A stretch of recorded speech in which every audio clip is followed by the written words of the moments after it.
Salam dan bahagia untuk kita semua Bapak Ibu guru hebat se-Indonesia dan yang saya cintai seluruh siswa di Indonesia. Perkenalkan, saya Fajar Nurzaman.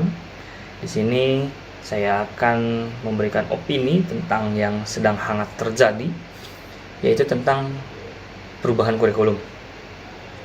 Yang jadi pertanyaan kita semua itu adalah dari tahun ke tahun, kenapa kurikulum itu selalu berubah-ubah? Dan kenapa kurikulum perlu sekali untuk berubah? Arti dari kurikulum tersendiri, Bapak Ibu. Kurikulum itu adalah sebuah pedoman untuk mencapai tujuan pendidikan tertentu. Arti dari pedoman itu adalah sebuah tuntunan yang memang diisyaratkan untuk kita laksanakan. Nah, pedoman ini tentunya dipengaruhi oleh keadaan-keadaan zaman yang berbeda-beda, Bapak Ibu. Dan ini juga dipengaruhi oleh karakter manusia yang berbeda-beda juga di tiap zamannya. Tentunya hal inilah yang menjadikan kurikulum perlu berubah. Karena dengan sifatnya kurikulum itu sifatnya dinamis. Bisa berubah-ubah sesuai dengan keadaan siswa saat ini. Garis bawahi, sesuai dengan keadaan siswa saat ini. Kita, atau tentunya saya pribadi, yang baru berumur 31 tahun ini, dulu waktu saya SMA, saya merasakan dua kurikulum. Ada KBK dan KTSP. Kita bahas dulu yang KTSP. KTSP menurut saya pribadi, itu kurikulum yang bagus, Bapak Ibu. Saya tidak pungkiri, itu KTSP 2006 itu kurikulum yang bagus. Apalagi tingkat SMK. Tingkat SMK itu sudah sangat luar biasa karena sudah sangat sesuai dengan dunia usaha dan dunia industri, atau kita sebut dengan DUDI, di mana mata pelajarannya itu sudah dipersiapkan setelah lulus langsung kerja. Contoh untuk pelajaran bahasa Inggris, KTSP 2006 ini sudah mempersiapkan berbagai macam expression ketika mereka lulus yang bisa digunakan dalam melamar kerja, pada saat interview, pada saat di dunia kerjanya secara langsung.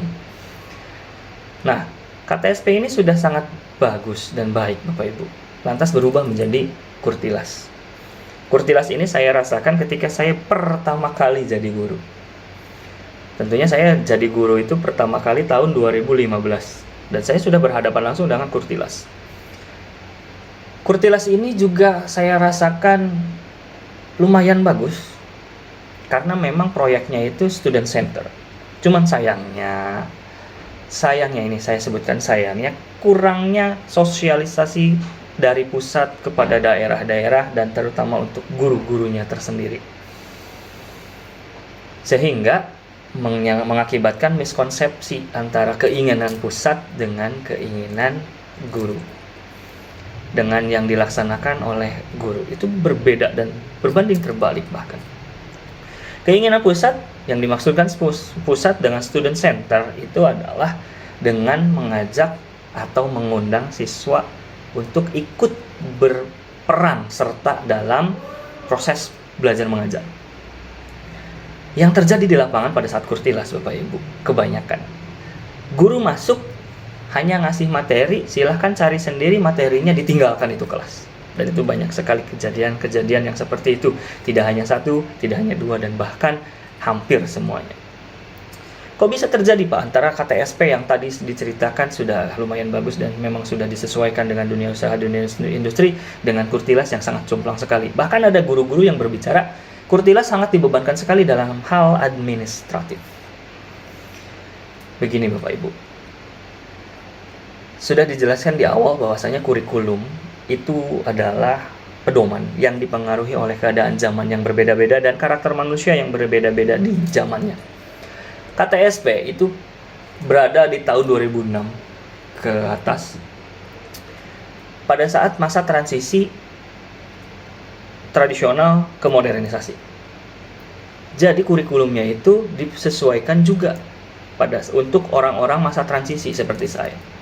Karena masa transisi itu perubahan betul-betul yang memang sangat signifikan sekali, tradisional ke transisi modernisasi. Dulu mah ada aplikasi-aplikasi Friendster, Twitter, sama Facebook mungkin pertama kali dengan tampilan yang sangat unik sekali versi jadulnya.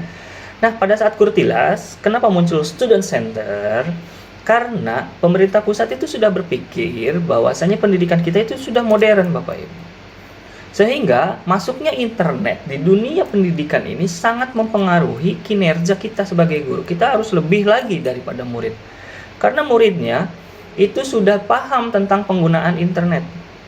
Namun, bukan berarti kita masuk ke kelas menugaskan siswa untuk silahkan cari materinya, pelajari sendiri. Bukan seperti itu.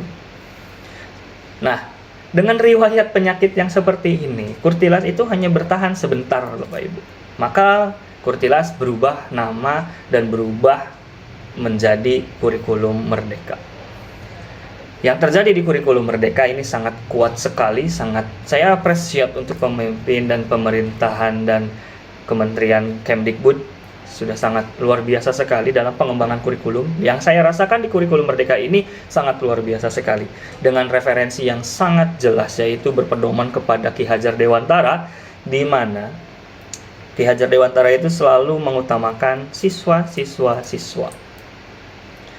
Yang selalu diutamakan adalah kebutuhan siswa. Karena menurut Ki Hajar Dewantara, pendidikan itu sifatnya adalah menuntun segala kekuatan kodrat yang ada pada anak-anak atau siswa agar mereka mendapatkan keselamatan dan kebahagiaannya pada saat ini hingga masa depan. Itu menurut Ki Hajar Dewantara. Di Kurikulum Merdeka ini sudah sangat luar biasa adanya sosialisasi yang kontinuitas, yang konsisten juga. Dengan adanya sekolah penggerak, dengan adanya guru penggerak, itu merupakan sosialisasi yang sangat luar biasa. Ini dilakukan agar tidak terjadi seperti Kurtilas, terjadinya miskonsepsi yang sangat luar biasa. Dengan adanya ada guru penggerak dan sekolah penggerak, minimal guru penggerak ini bisa berbagi di sekolahnya, berbagi ilmu. Apa sih Kurikulum Merdeka? Harus bagaimana sih Kurikulum Merdeka? Apa perbedaan Kurikulum Merdeka dengan yang lainnya? Nah, tugasnya di sini, Kurikulum Merdeka membawa segudang perubahan yang sangat amat luar biasa, yang tentunya ini dibutuhkan oleh siswa. Maksudnya gimana, Pak? Oke, di Kurikulum Merdeka di sini ada yang disebut dengan pembelajaran diferensiasi. Diferensiasi artinya adalah berbeda-beda. Seperti Bapak Ibu guru ketahui, selama ini kurikulum itu selalu mengacu kepada pemerintahan pusat. Silabusnya muncul dari sana, KIKD-nya muncul dari sana, materinya sudah ditentukan, dan kita harus kerja rodi untuk mencapai sebuah pencapaian yang memang ditentukan oleh pusat. Capek pasti, lelah sudah pasti,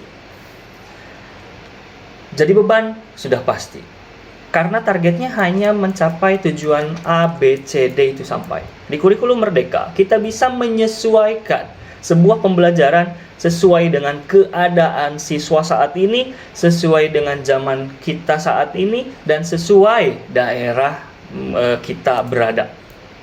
Kalau di kota disesuaikan dengan kota, di kampung disesuaikan di kampung. Seperti saya di sini, situasinya adalah tengah-tengah kota. Kotakan sawah tentunya, yang alias di kampung pinggiran. Yang sangat luar biasa sekali, di sekolah saya ini ada dua culture, Bapak Ibu. Ada Jawa dan Sunda. Dan ini pembelajarannya bisa disesuaikan dengan keadaan. Kita harus menyesuaikan dengan relevansi 3 pilar pendidikan. Yang pertama orang tua, yang kedua masyarakat, yang ketiga sekolah. Pendidikan di sini bukan hanya transfer ilmu saja. Mendidik beda dengan mengajar. Jangan jadi seorang pengajar, tapi jadilah seorang pendidik. Yang namanya pengajar hanya datang ke kelas, hanya sekedar mengajar, sudah. Tentunya seorang pendidik itu setelah mengajar, mereka harus bisa menumbuhkan potensi apa yang siswa-siswi ini ada atau dimiliki. Yang pertama itu. Yang kedua, harus bisa membentuk dan mengasah karakter kodrat alamnya. Jadi itu tugas pendidik sangat memang berat, tapi kita nikmati Bapak Ibu. Dengan Kurikulum Merdeka ini insya Allah sudah sangat luar biasa. Mungkin yang jadi beban Bapak Ibu semuanya adalah di P5, Profil Pelajar Pancasila. Banyak sekali sekolah-sekolah yang memang dalam tanda kutip salah kaprah Bapak Ibu. P5 itu bukan hanya sekedar gebiar-gebiar saja. Karena P5 ini bentuknya ada juga bentuk penguatan profil pelajar Pancasilanya, berketuhanan yang Maha Esa. Apakah itu bisa dipanen rayakan? Bisa saja. Tapi akan dinilai itu sangat luar biasa ketika adanya perubahan karakter dari siswa tentang mengenal Tuhannya, entah itu sholat berjamaah atau yang lain sebagainya. Nggak usah digebayarkan seperti yang lain-lainnya. Ini yang saya dengarkan dari berbagai sudut pandang guru yang ada di Indonesia. Tentunya berat dengan P5 itu karena pola pikirnya harus gebyar. Karena mungkin awalnya disebut dengan panen raya dan sangat megah dan gebyar sekali. Ini yang salah kaprahnya, yang perlu diluruskan. Nggak mesti harus gebyar, tapi ditunjukkan adanya perubahan-perubahan karakter yang memang sudah kita tuntun dari kita kepada siswa. Selain itu Bapak Ibu, kurikulum Merdeka membawa perubahan yang sangat luar biasa, dinamis dan fleksibelnya. Di mana pada saat belajar, kita itu harus memperhatikan gaya belajar siswa dulu nih. Ada yang gaya belajarnya visual, audio, dan visual audio. Nah, ini ada yang disebut dengan pembelajaran diferensiasi. Mulai dari diferensiasi konten, diferensiasi proses, dan diferensiasi produk. Pada saat pembelajaran di sini, Bapak Ibu harus memikirkan tentang konten, diferensiasi konten. Itu akan dipengaruhi dari gaya belajarnya anak-anak. Itu mau apa? Itu yang proses juga berpengaruh seperti itu. Kalau misalkan konten ini lebih kepada beda cerita. Misalkan pelajaran saya deskriptif, kontennya itu tentang banyak. Misalkan saya sediakan 5 konten deskriptif A, B, C, D, E. Itu harus sedia. Diferensiasi. Jangan sampai kontennya itu sama. Biar mereka bisa berpikir secara grup, memecahkan masalah secara bersama-sama. Yang kedua ada diferensiasi proses. Ini juga dipengaruhi oleh gaya belajar mereka juga. Prosesnya mereka ada audio, ada yang visual, audio visual, atau gaya belajar yang lainnya. Dan yang terakhir ada diferensiasi produk. Ini yang paling saya suka di kurikulum Merdeka. Saya tidak pernah memaksakan siswa untuk sesuai dengan keinginan saya. Dulu waktu saya ngajar pakai Kurtilas dan KTSP, saya mau via YouTube ya harus YouTube. Saya mau hasil produk atau PR-nya itu membuahkan hasil produknya via via gambar ya harus gambar gitu. Di diferensiasi produk itu disesuaikan dengan minat dan bakat si siswa. Yang penting siswa itu bisa bertanggung jawab atas pemahamannya. Contoh, dari materi deskriptif ini si anak ada yang memahami, oh ya saya paham materinya tentang deskriptif, saya akan menceritakan tentang Gunung Cermai misal. Tapi dia tidak bisa menggunakan YouTube, dia tidak mahir dalam menggunakan TikTok, dia tidak mahir juga dalam menggambar atau dalam hal sebagainya. Dia hanya mahir menulis. Jadi dia hanya menulis saja. Apakah itu bermasalah? Tidak. Ada juga siswa yang mahir sekali di dalam YouTube, pembuatan editing video dan lain sebagainya. Dia sampai menjadi konten kreator. Di TikTok juga nggak apa-apa. Itu yang disebut dengan diferensiasi produk Bapak Ibu. Ada juga siswa yang memang membuat deskriptif teksnya itu menjadi sebuah komik. Itu yang disebut diferensiasi produk, yang dimana disesuaikan dengan minat dan bakat siswa. Nah, kembali lagi, bahwasanya kenapa kurikulum perlu berubah? Kurikulum perlu berubah dan tentunya harus terus-menerus berubah, disesuaikan dengan kodrat zamannya yang berbeda-beda. Karena semakin ke depan, semakin dunia kita maju, teknologi ini sudah tidak bisa terbantahkan. Jadi saya mengajak untuk rekan-rekan semuanya, Bapak Guru se-Indonesia, jangan pernah menolak perubahan yang terjadi. Jangan pernah menolak sesuatu yang baik ini. Tentunya kurikulum Merdeka ini juga sudah sangat luar biasa karena sudah memenuhi 5 kriteria. Yang pertama, sesuai kebutuhan. Yang kedua, sesuai dengan pendapatnya, pendapat berbagai macam golongan yang dari 3 pilar, ortu, masyarakat, dan tentunya dengan sekolah yang diwakilkan oleh guru-guru. Yang ketiga adalah adanya pengalaman Bapak Ibu. Nah, di kurikulum Merdeka ini mengajak siswa untuk mengalami sesuatu itu terjadi. Selama ini kalau kita ngajar, kita hanya memberikan sedikit pengalaman dengan bercerita. Kamu pernah ke sana tidak, pernah ke sini tidak. Hanya bisa membayangkan. Tetapi di kurikulum Merdeka ini kita bisa mengundang dan mengajak mereka untuk ikut serta di dalam sebuah pembelajaran. Contohnya materinya adalah, kalau di bahasa Inggris ada yang disebut dengan apa? Materi dalam membuat sesuatu. Prosedur teks, astagfirullah lupa. Nah, diajaklah pengalaman di mana mereka ikut secara langsung bagaimana sih cara membuat nasi goreng, bagaimana cara membuat bubur lemu dan lain hal sebagainya.